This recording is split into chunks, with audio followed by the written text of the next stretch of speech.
चलिए खबरों में हम आगे बढ़ते हैं। आज प्रधानमंत्री नरेंद्र मोदी की ईरान यात्रा का दूसरा दिन है और सही मायने में आज से ही दोनों देशों के बीच समझौते का दौर शुरू होगा। पीएम मोदी आज सुबह 11 बजे ईरान के राष्ट्रपति हसन रूहानी से मुलाकात करेंगे, लेकिन नजर रहेगी उन मुद्दों पर जो कि एजेंडे पर है।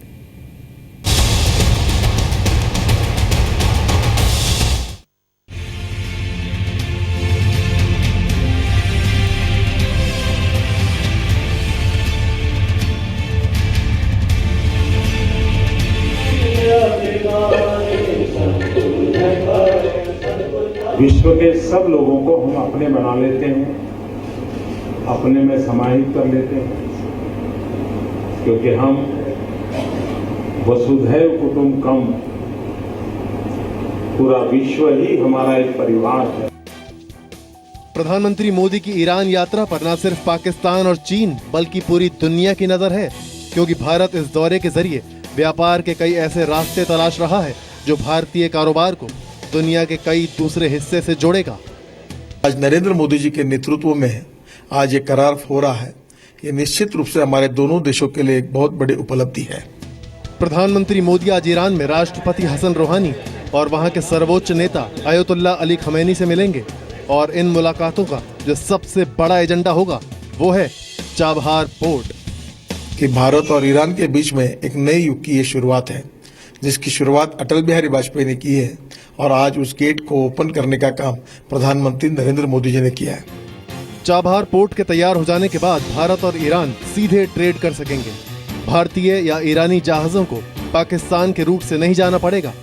ये पोर्ट ट्रेड और स्ट्रेटेजिक लिहाज से भारत के लिए काफी अहम है, क्योंकि सी रूट से होते हुए भारत के जहाज ईरान में दाखिल हो सकते हैं और इसके जरिए अफगानिस्तान और सेंट्रल एशिया तक के बाजार भारतीय कंपनियों और कारोबारियों के लिए खुल जाएंगे।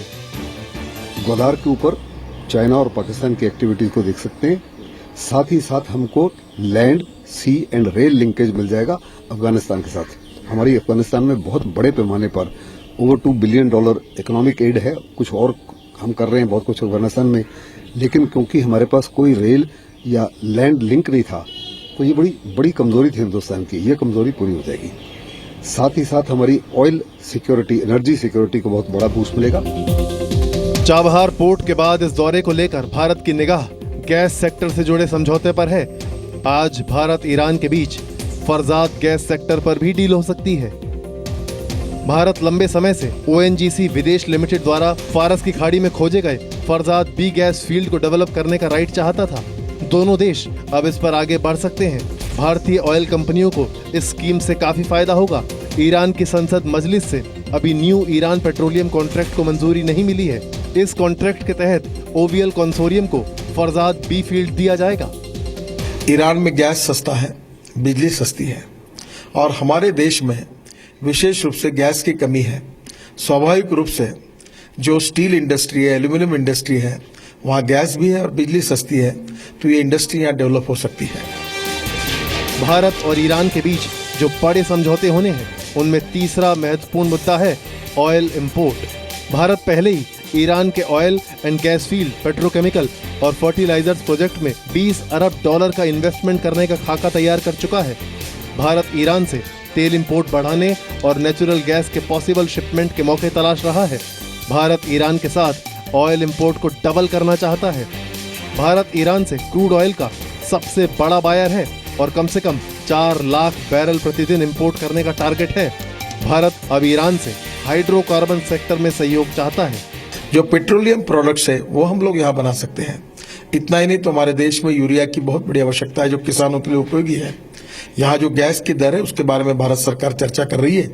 मेरा विश्वास है कि इसमें भारत की फर्टिलाइजर कंपनियां आकर यूरिया बनाने की बात भी कर सकती है और इसलिए ये दोनों देशों के लिए विन विन सिचुएशन है। ये समझौते साफ जाहिर कर रहे हैं कि आज प्रधानमंत्री मोदी के ईरान दौरे का सबसे अहम दिन है, जो दोनों देशों के बीच की आर्थिक कड़ी को और मजबूत करेगा। ब्यूरो रिपोर्ट, जी मीडिया।